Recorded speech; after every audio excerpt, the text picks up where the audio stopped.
This week on Inside Olympia, what is the state of Washington's economy and its fiscal health? We asked state economic forecaster Dave Reich. Plus, our reporters panel weighs in on the myriad budget challenges facing lawmakers when they return to Olympia in January. From the TVW studio, it's Inside Olympia with host Austin Jenkins. Welcome to Inside Olympia. Washington lawmakers will face another tight budget situation when they return to the Capitol in January. In our second half, we'll talk with a couple of members of the Capitol Press Corps to get their take on the challenges ahead. But first, how is Washington's economy performing, and what are the biggest threats to state revenues? Joining me now is the state's chief revenue forecaster, Dave Reich, who has just given his fall revenue forecast. Good to see you. Thanks for being back on the program. Thanks for having me. So this is not a positive forecast. It's down about $1 billion over 4 years, $900 million, yep, as compared to your prior forecast. What are three leading factors that led you to revise the forecast downward to that extent? Probably the biggest is that, as you know, in Washington, we depend pretty heavily on the sales tax. And it looks, as we have been assessing the recent data, it's been slowing down a little bit more than we thought. So we revised down our sales tax forecast to accommodate that. That's probably the largest change. Otherwise, I guess the second largest one would be we get tax from sales of real estate. So whether that's residential or large, corporate transfers. And those have been slowing also. Just recently, last 3 or 4 months or so, we've seen a downturn a little bit, and probably has something to do with the uncertainty in the economy and what have you. And so we're seeing a little slowdown in that. And so we reduced the forecast there. And then liquor sales actually have been kind of coming in slowly. So we also revised that down a little bit. I noticed that auto sales are down, and I recall from the Great Recession, one of your predecessors actually urging people in the midst of that to go out and buy cars because that's such a chunk of sales tax revenue to the state when people buy a car because it's a big ticket item. But what are you noticing with auto sales tapering off? Well, it's interesting because auto sales have been growing very slowly the last year or two, likely tied to high interest rates and things like that. But this year we actually saw a little bit of a bump in March and April. And maybe pre-tariff or anticipation of tariffs? That's our assumption. We actually saw good growth in auto sales, and it was very likely people were deciding to pull ahead and buy a car earlier than they were originally planning to avoid tariffs in the future. So that's good news for our revenues now, but it also means that revenue won't happen in the future. So we've had to sort of adjust our forecast for that. So just to be clear, is the slowdown that we're seeing a slowdown from what was kind of a bump up? Or is there an actual decline, identifiable decline right now that would perhaps suggest some concerns economically? It's a slowdown. It's just we're seeing a slowdown from sort of baseline activity. Yeah, it's not really that. So what does this all add up to? I know that there are some who are saying some states are already in recession, that perhaps there are signs nationally of a recession on the horizon. I think the last time we talked, I know economists never take that off the table, but you were breathing a little easier perhaps. What are you thinking right now? Well, I think, so our base case for the U.S. economy is that we're going to see slow growth for the next year or so. But there are risk factors for sure, and the probability of a recession. So economists usually use probabilities because it's really hard to predict a recession. So we say, well, it's probably more likely than it typically would be. And I think that's kind of the case we're in right now.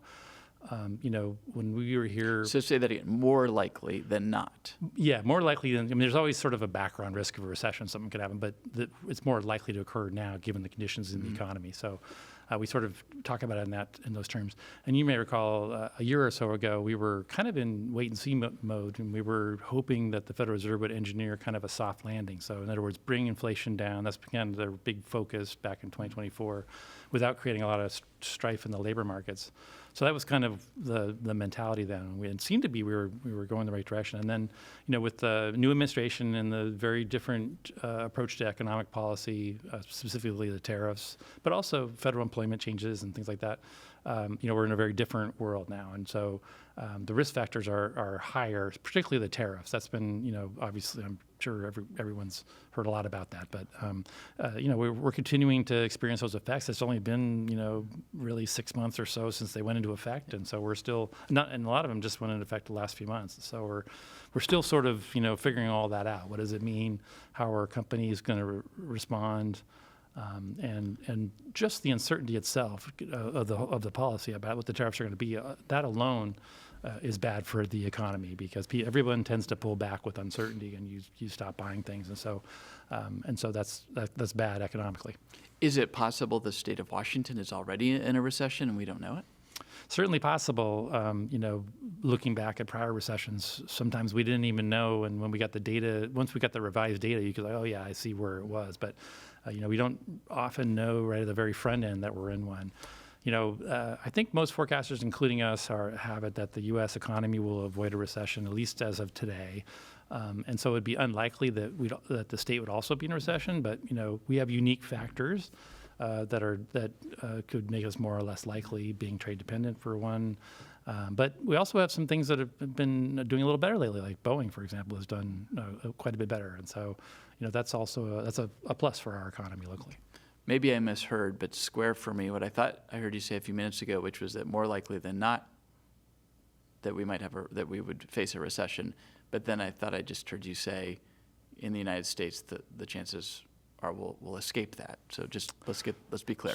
Sorry. So our base case is that we're not going to have a recession. There's a probability that we would have a recession that's elevated relative to normal times. Okay. And when you say base case, your base forecast, or are you talking about what economists are saying more broadly? Our base forecast. Your base forecast. So your base forecast does not presume a recession, but your less optimistic forecast does, or starts to get there? Yeah, or just to say an alternative. Yeah, I guess if there was our pessimistic outlook would be, things don't pan out the way we think, and we end up in a worse situation.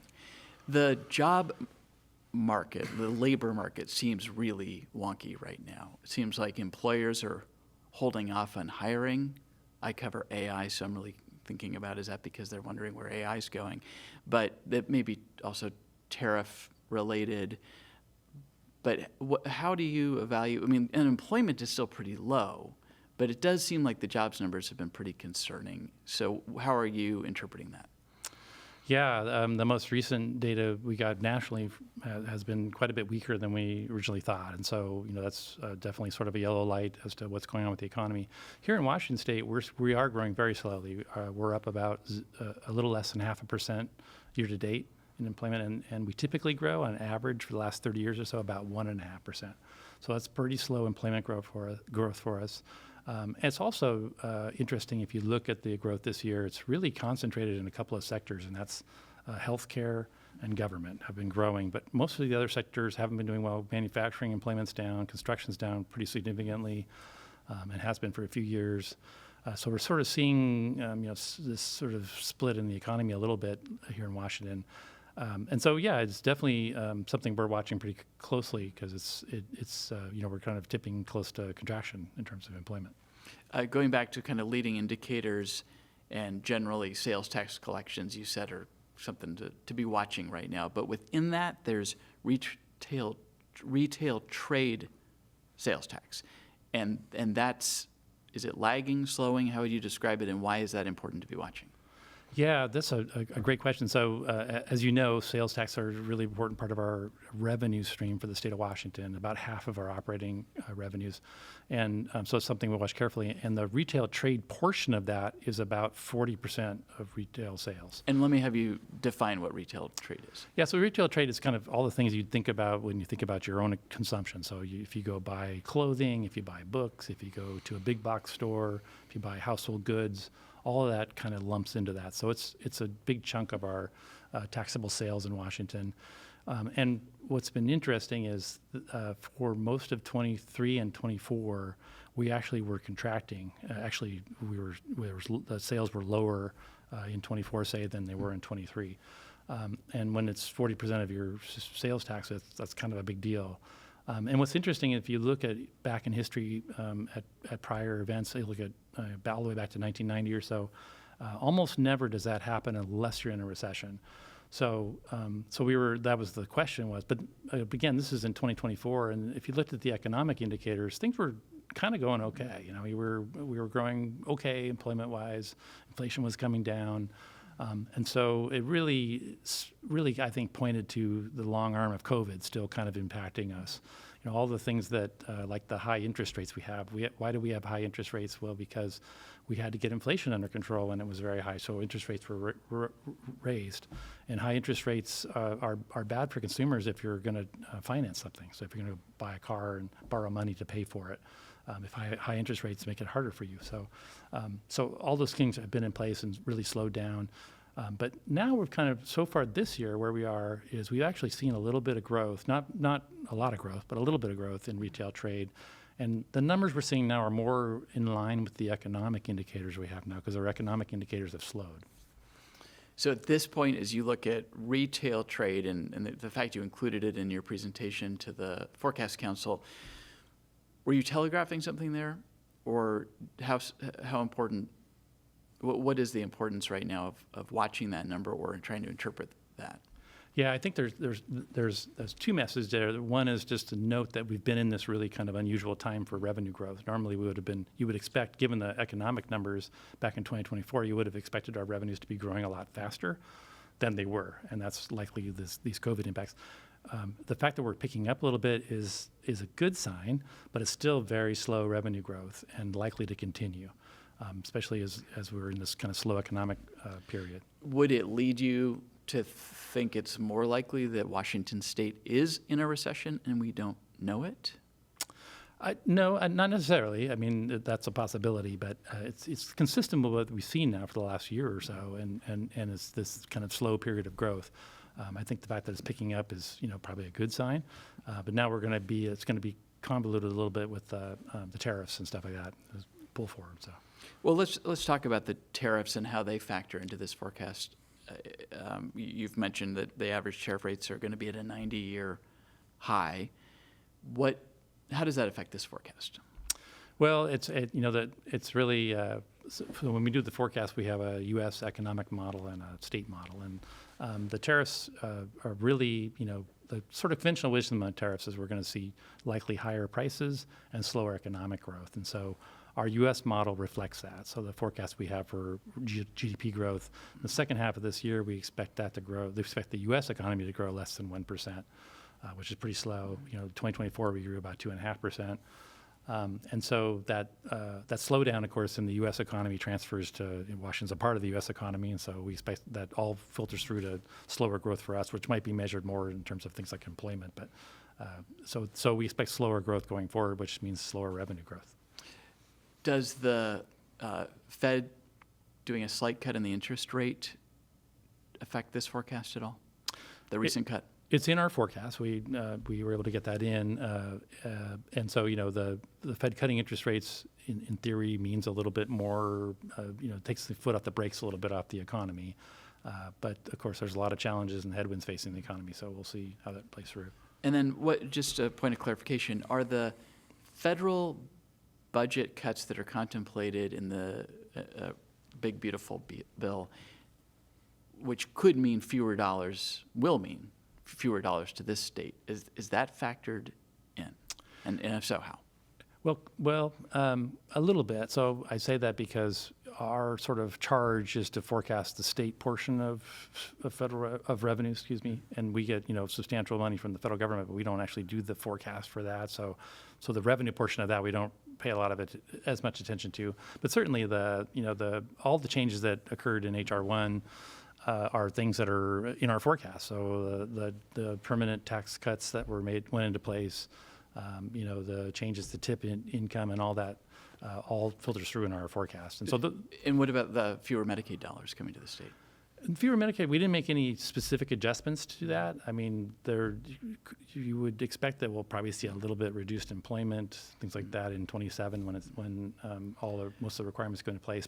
Could potentially see some closures of hospitals or senior care centers and stuff, but we haven't built anything specifically in. And to be clear, you're looking at revenue streams through taxation, not federal funding to the state when you're doing this forecast. Is that correct? Yeah. But to that point, you are factoring in the changes in that federal law that could affect the state's tax collections. Correct. Yes, that's right. So let's back up and put this in some context.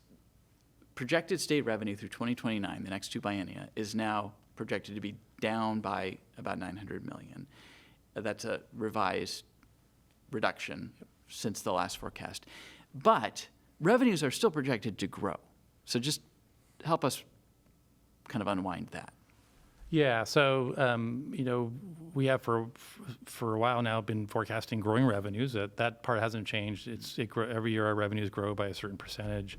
Our current forecast, unless we're in a recession. Correct. Yeah, exactly. We have historically had times when the revenues actually did drop year over year, but that's not what's forecast right now. That's right. So for the next, 3 years or so, we're looking at around 4 to 5% growth. It's a little slower growth in 2028, but that's due to the fact that the budget's set up to transfer a bunch of revenues from the operating side to the transportation budget. So it looks like it's growing slower, but it's really that's why. That was a policy choice made by the legislature. And so we have growth baked in. When we lower the forecast like we did today, it just means that growth rate's a little bit lower than we forecasted in June. So, and is that 4 to 5% pretty historically consistent? Yeah, if you look back from 2005 to 2024, average revenue growth in Washington State grew 5% a year. Now, a caveat to that is that includes all new revenue sources. So the new property tax from McCleary, extending sales taxes to online services, all that's put in there. So if you took those out, the revenue growth would be slower. But and then another factor here is the legislature raised a bunch of taxes in the last session.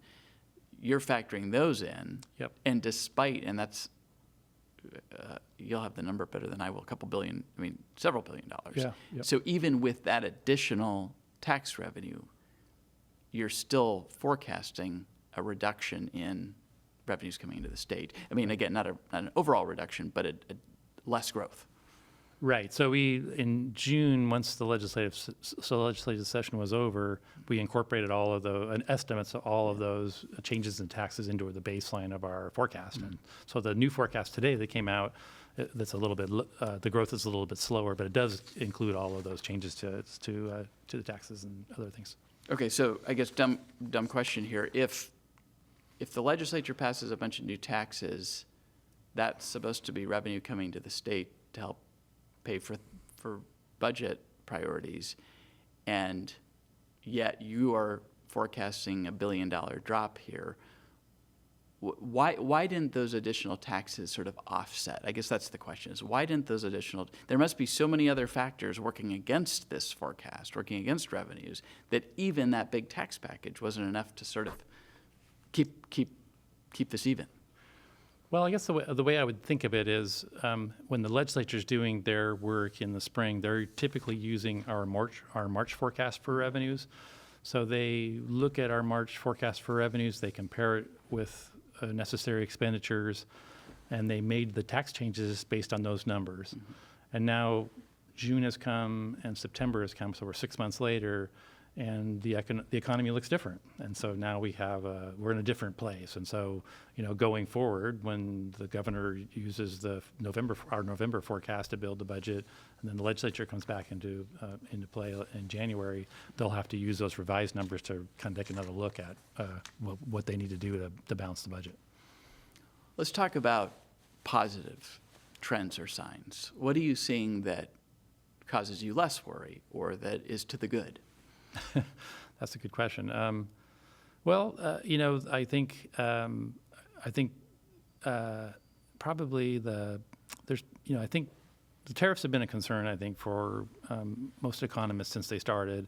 One thing that has happened since they started, I think, has been the decision to kind of pull back when things looked like they were going to be worse than everybody wanted. So, the president and the administration seems to be at least somewhat listening to what's going on out there. So I think that's been, good, because for example, when the reciprocal tariffs came out in April, they were very significant, very much higher than any of us expected they would be, and would have been really devastating to the global economy. And so the fact that they have been willing to pull back on those a little bit, I think that's been one source of optimism for us. You mentioned Boeing and aviation as another potential bright spot. Any other sectors of the economy? We're seeing slowing in construction, slowing in retail sales, we're slowing in home sales, sounds like automobile sales. Are there any other categories you watch where you're seeing either holding steady or an uptick across the state economy? Yeah, probably just those sectors I mentioned that are really growing in the employment market right now, which is healthcare has been booming for a while now. It's actually a national story too. I mean, the same story has been happening nationally, not just in Washington. And so that's probably a lot to do with longer term issues like demographic changes and aging population and stuff like that, and bigger needs for care, along with COVID. COVID caused some real struggles in that industry. So I think we're seeing that sort of straighten out and play out now. So that's certainly a good thing. If you're in that field, that's certainly a good thing for your job prospects and career.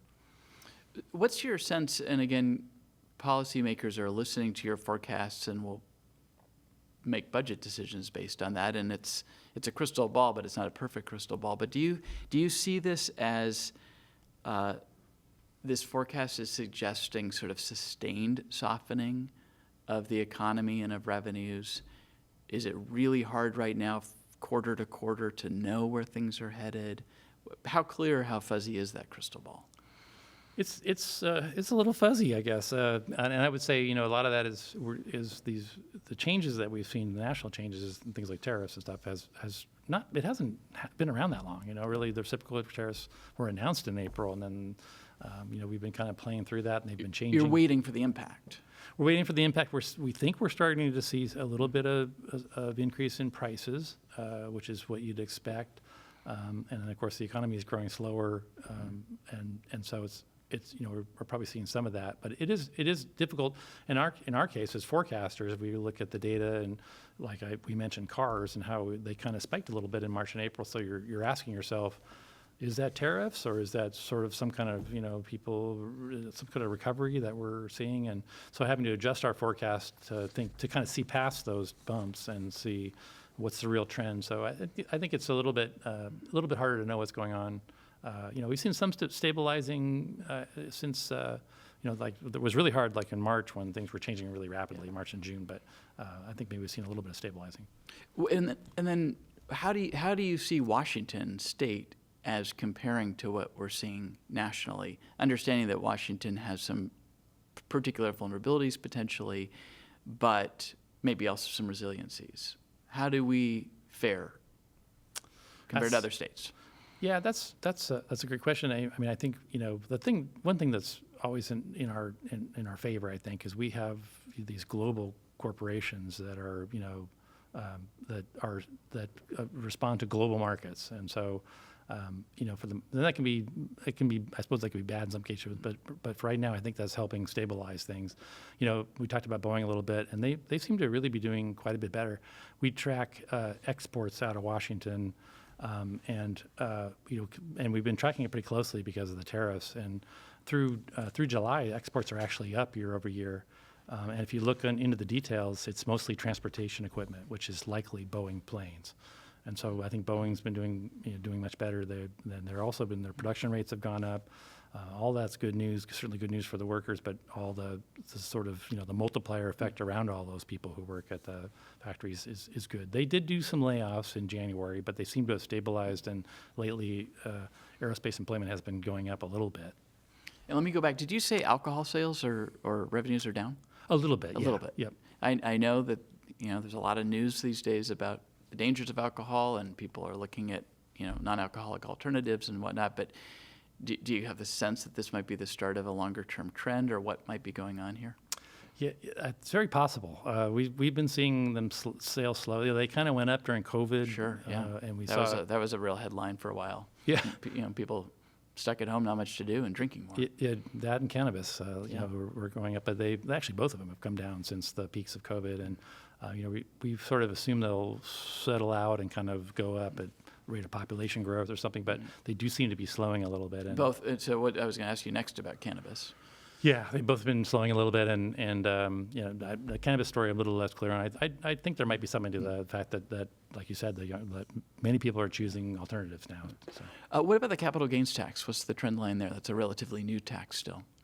Yeah, that was up quite a bit this tax year, which is good. A lot of that funding goes to the Education Legacy Trust account, which is used for education purposes.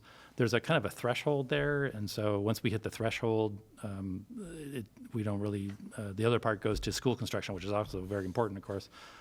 Overall, the taxes have been up, and we expect them to continue to grow up. And of course, the legislature set another tier up now for capital gains, and so the forecast in June was revised up significantly to reflect that.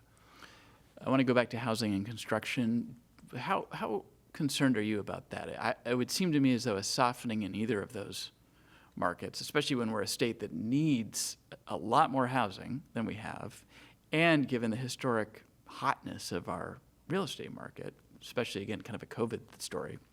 What do you think's going on there?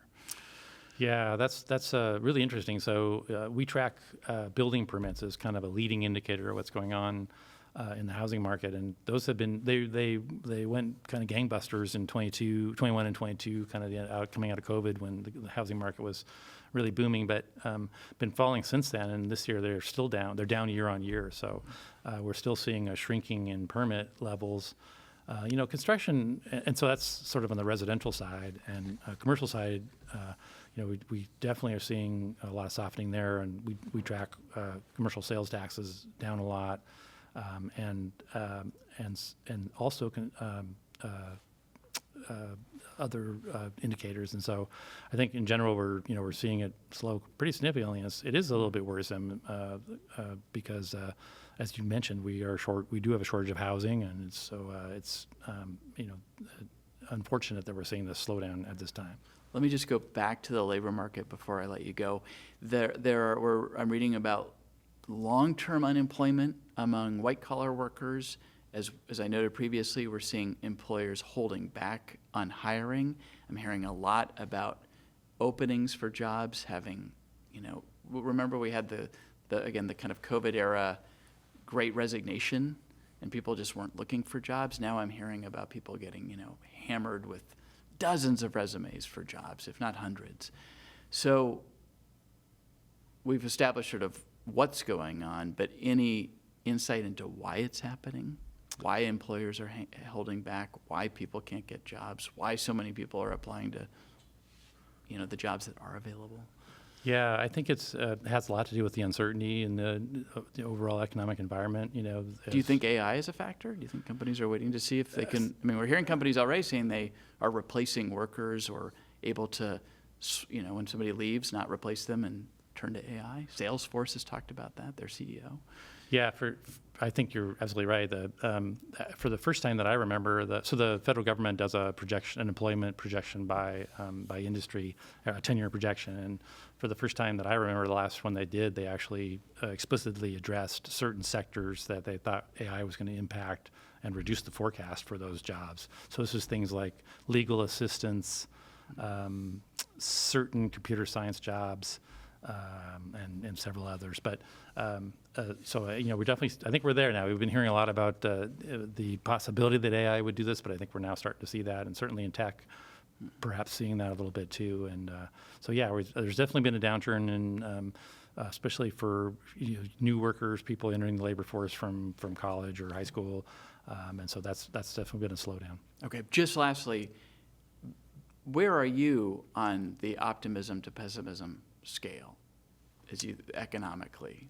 What's your gut right now? I'm slightly pessimistic just because I just feel like there's a lot of uncertainty and it changes from day to day very rapidly. And so I'm a little concerned that some of the changes that have been made recently are going to have a bigger impact as time passes. That some of it is just that the shoe hasn't dropped yet, and that might happen in the future. Okay. Dave Reich, the Executive Director, Chief Economist for Washington State's Economic and Revenue Forecast Council. Thanks for coming in. Appreciate you doing this. Thanks for having me. Good to talk to you. And when we return, we talk with two members of the Capitol Press Corps about the fiscal challenges ahead for the state and how lawmakers might react. Back after this. This is a growing problem. It is not going to get any better. Hoping for a damp, wet summer is not a strategy, other than a wing and a prayer that it rains a lot some summer. That's just not going to do it. Welcome back to Inside Olympia. We're focused this week on the state's fiscal and economic challenges. Joining me now are two members of the Capitol Press Corps. Shauna Sowersby covers the State House for the Seattle Times, and Bill Lucia is editor of the Washington State Standard. Thanks, both of you, for being here. Good to see you. Thanks for having us. So after that first half and the sort of state of the state when it comes to its fiscal picture, what are just some broad takeaways? And I'll start with you, Bill. Having listened in on some of that economic forecast and then just hearing what the chief forecaster is saying, what's your sense of how concerning the situation is and kind of the reaction from lawmakers? Yeah, I mean, there's not a lot of good news there. And I mean, I think the main thing is that, it makes clear that we're headed toward another session where there's going to have to be a number of tough budget conversations. And it comes on the heels of, this year's where there were some pretty tough budget conversations. So, I think the main takeaway is that Washington State's budget troubles are, were not solved by the large tax package and budget cutting exercise that happened earlier this year.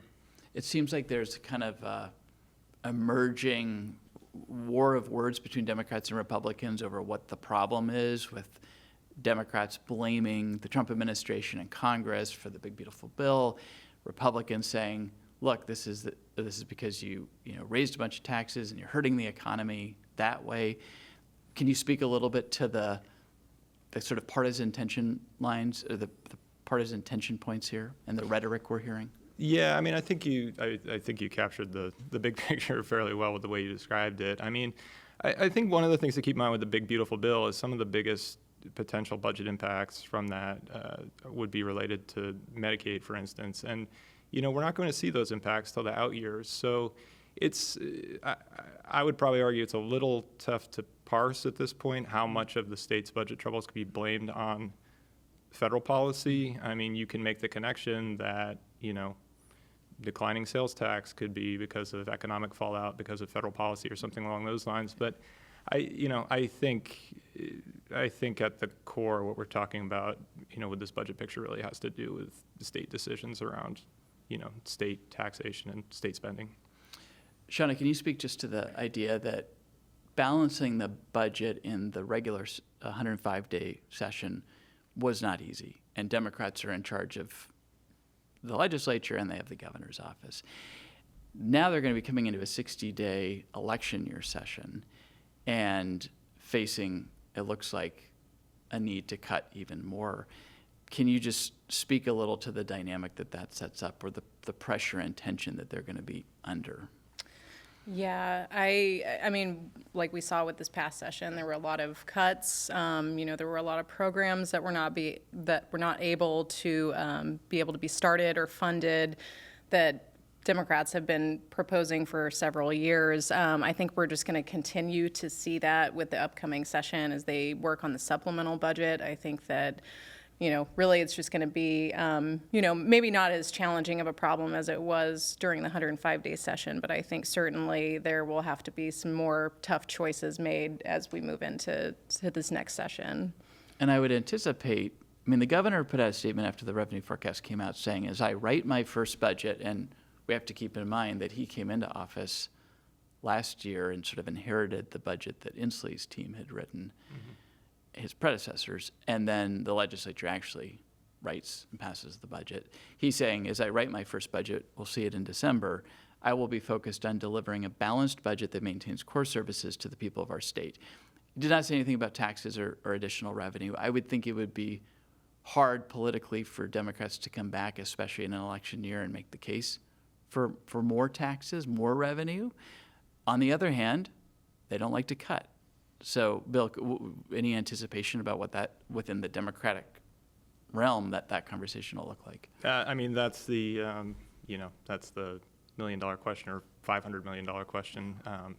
What they'll do. I mean, we just posted a story, before I came over here, and, June Robinson, the lead Senate budget writer, asked about taxes. She didn't say yes, that there would be new revenue proposals this session, but she also didn't rule it out. So, I mean, we'll just have to wait and see. I mean, I don't think anybody knows. I think that's the main thing that we'll be, one of the main things we'll be watching heading into the session is, is there any appetite to revive some of the tax proposals that were set aside in the last session? Will the governor go along with that? I mean, he obviously, tempered some of his party's main tax proposals this last time around. But, they also, you talk to, Democrats, this past session, and I mean, they'll argue that they cut, they cut a substantial amount. They made substantial cuts, like Shauna just referenced. So there's only two ways to balance a budget. You can cut spending or you can raise revenue, and so they'll have to make a choice. And sort of where the appetite is strongest, I guess, is the question. Mm-hmm. What, Shauna, the relationship between legislative Democrats and the governor, I mean, I think it's fair to say it got off to a rocky start. It certainly wasn't easy.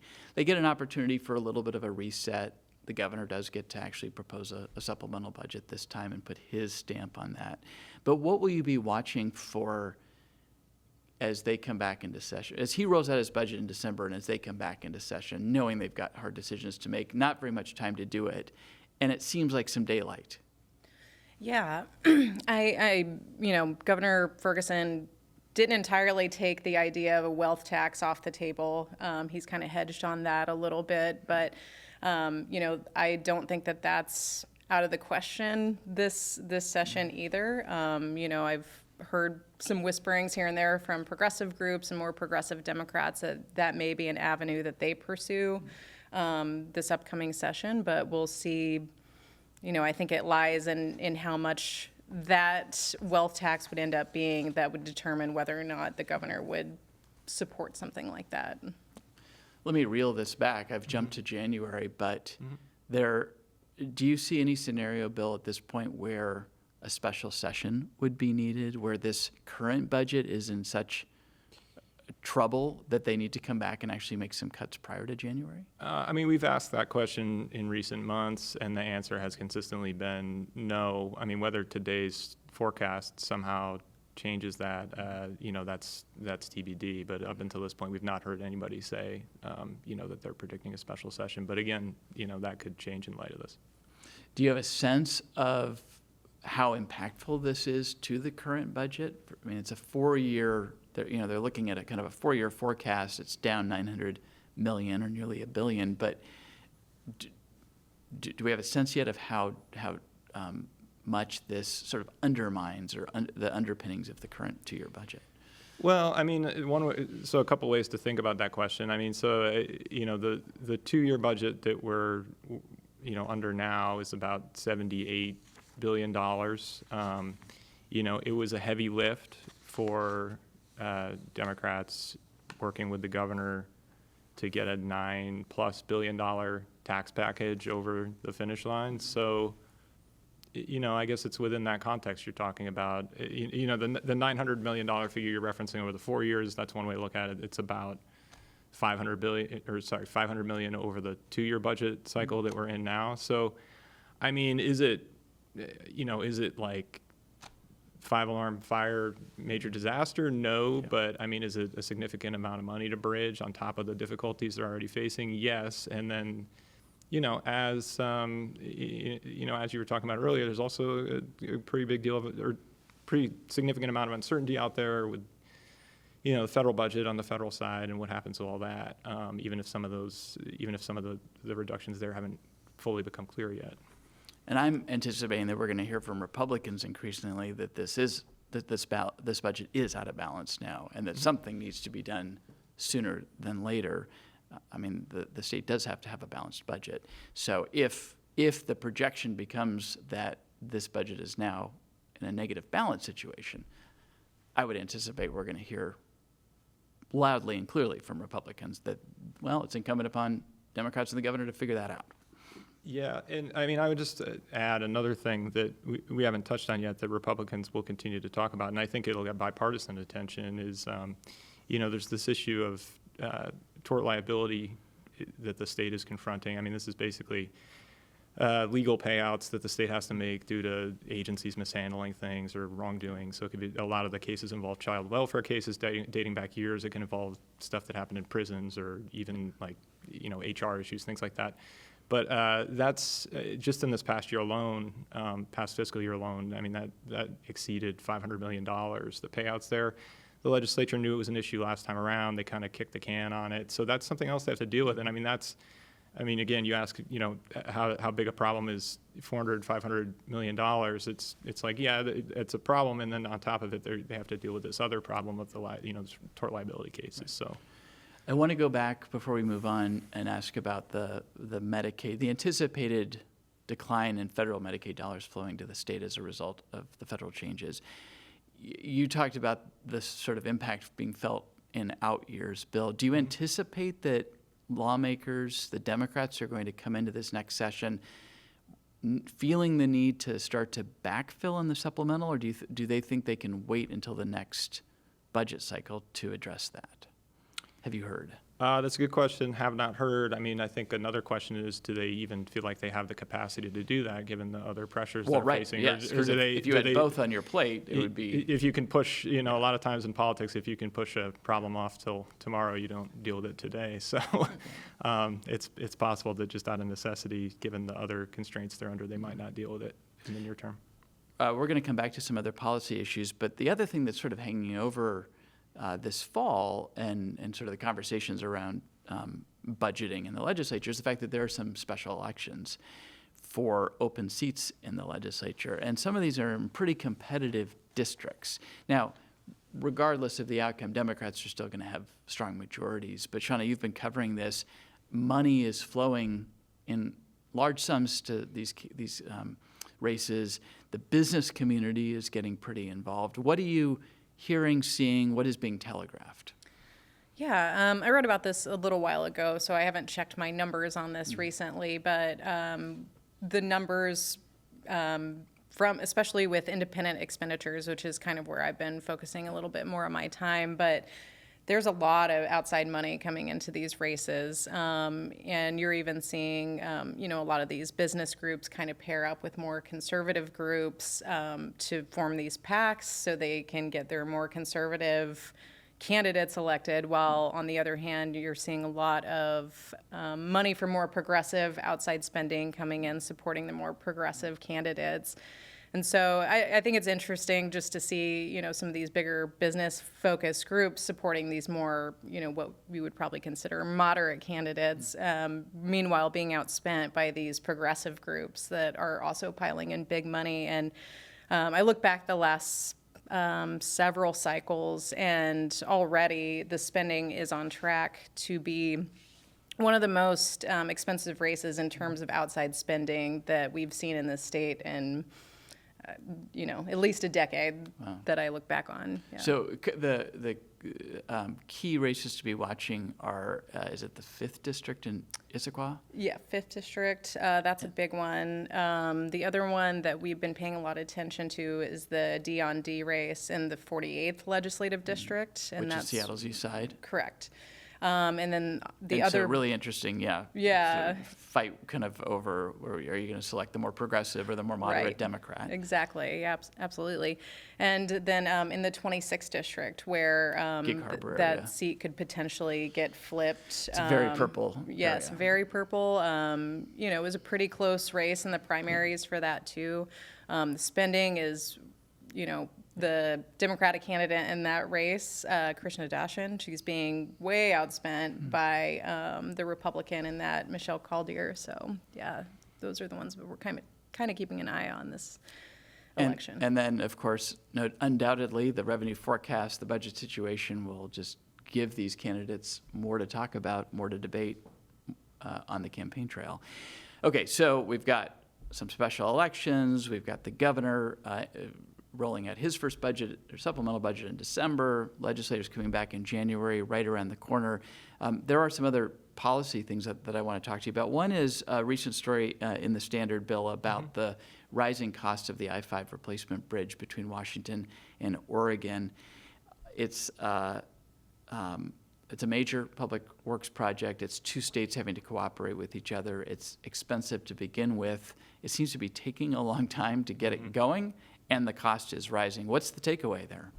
Yeah, I mean, the takeaway is that as time passes, the cost of construction prices rise, and that's definitely what's going on here. So, I mean, we had an estimate for that project that it was going to be in the $5 billion to $7.5 billion range. At a meeting last week, officials there indicated that the costs may rise up to $10 billion.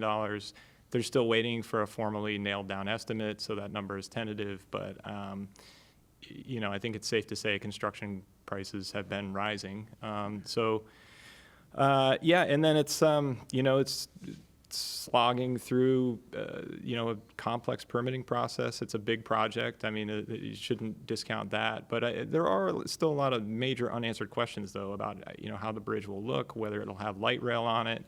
And then kind of hanging over the entire thing are, fears or question marks that the federal government may try to, walk back grant awards that have previously been committed to the project. So, does anybody think that project at this point is in jeopardy? Nobody really went that far who spoke to our reporters for that story last week. There is one Washington state lawmaker here, Republican, who's reached out to U.S. Department of Transportation to say that basically the brakes should be tapped on funneling federal money toward it, and that it potentially should be narrowed, that kind of thing. But whether that argument will get any traction, I think remains to be seen. But so I think that's kind of. Yeah. There's also this bigger issue that there will be a transportation revenue forecast coming out, I believe, next week. The legislature actually put money from the general fund into the transportation budget to sort of shore things up. We don't usually see Democrats do that. Promises made are proving to be difficult to keep because of the rising cost of construction. What's your sense of kind of how wobbly things are right now on the transportation funding side of things, beyond just this one big project down in Southwest Washington? Yeah, it's a good question. I mean, I think I'm interested to see that forecast later in the week, and I think that'll give us a better sense. They're trying to build new ferries. There's a lot of costs. There are, a lot of projects, yeah, and I mean the ferries are a similar storyline. I mean, the costs there. I mean, I'm not going to try to remember the numbers off the top of my head, but I mean, the costs there have risen greatly. I think there's a increasing recognition the state may have to dial back expectations about how many boats it will get, that kind of thing. So yeah, I think the story across the board in the transportation realm is construction costs have gone up, revenue remains tight. There's still, the state did a gas tax increase this year, but I think there's still longer term questions about how transportation revenue is re-engineered in the long run to account for just long-term trends with declining gas tax because of EVs and more efficient vehicles. So yeah, it's a realm where there's just a lot of uncertainty and a lot of rising costs. And I'll note that this Oregon legislature is back in special session trying to patch a major gap in their transportation budget, looking at requiring, for instance, pay by the mile for EVs, and trying to avoid mass layoffs from their Department of Transportation agency. So this is a storyline for sure.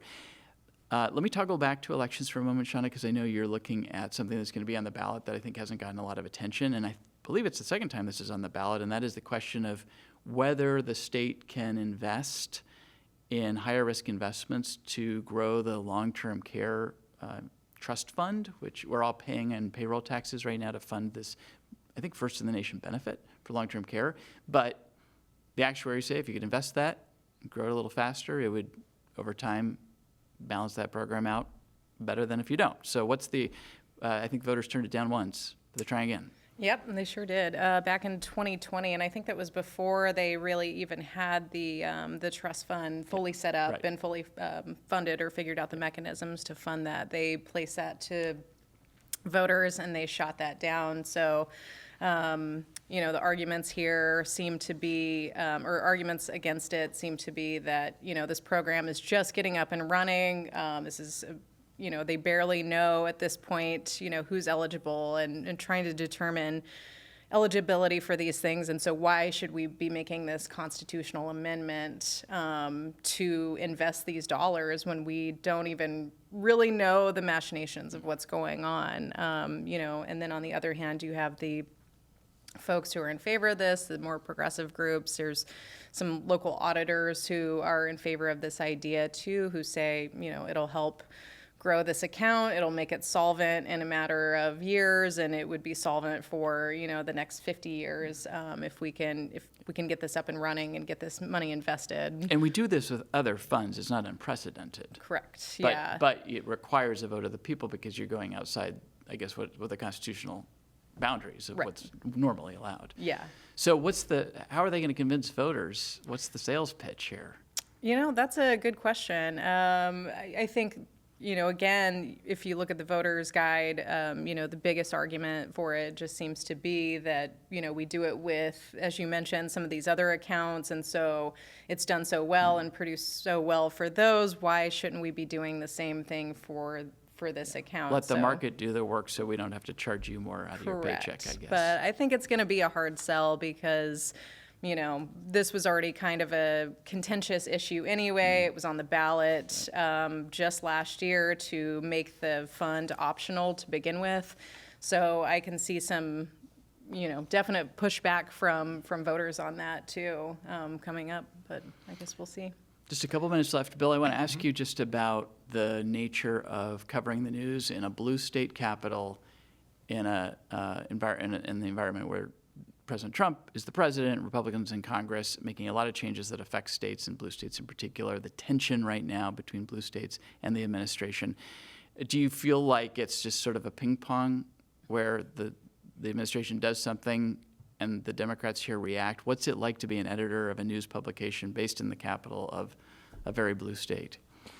Yes, I do feel that way. I mean, it's rarely a day that goes by or a week that goes by recently where we don't have a story or even multiple stories some days about, a new lawsuit being filed by the state against the federal government or, the federal government taking some action that, clashes with what, Democratic state leaders' priorities are here. So, yeah, I mean, it definitely, it takes up a lot of bandwidth these days with what we do. And that's even a bit of an understatement. So yeah, it's challenging to keep track of everything that's happening there. Does it feel precedented or unprecedented? I mean, obviously the state sued the first Trump administration a bunch of times. Yeah, no, that's what I was going to say. I mean, I covered the first Trump administration in a different role in D.C. So, I mean, I have some familiarity with, and I say that partly to point out, I guess, that there are a lot of echoes between the first one and the second one. But then, obviously, the Trump administration has been much more aggressive this time around. So there are major differences as well. Yeah. Just lastly, there was some sad news in the journalism world in our corner of the world this week with layoffs announced at Cascade PBS, 17 employees, I think, the end of what they described as long-form journalism, a shift back to focusing more on television and broadcast. Some of our former colleagues are now out of jobs. Just brief comments or reflections on what that says about the current state of local and regional media. Yeah, unfortunately, I think it's just a microcosm of what we're kind of seeing federally. And we also, as a former employee as well of Cascade that's right. PBS. You were there. Yeah, very briefly. But, I could see the writing on the wall at the time. For Even what before was the federal cuts. Before they came along, yeah, you could kind of see that was something that was going to be coming down. I don't have a crystal ball. I can't predict the future, but it does make me wonder how some of these other local outlets that rely on a lot of federal funding or just funding in general, Public dollars yeah, or donor dollars for that Right, matter. exactly. Yeah, how those will hold out, but, it's pretty devastating. Bill, what was your reaction, Bill, when you saw that headline? Yeah, I mean, it's a huge loss for the journalism community in Washington State, and it's I think part of what it underscores is even setting the PBS cuts aside and all that. It really speaks to the fact that I don't think anybody's really unlocked a great model for how to fund journalism in this era. Okay, I'm going to stop you there. Bill Lucia, the editor of the Washington State Standard, Shauna Sowersby, Capitol correspondent for the Seattle Times. Appreciate it very much. Good to talk to you both. Thank you. Thank you. Thank you for watching Inside Olympia. We'll see you again next week.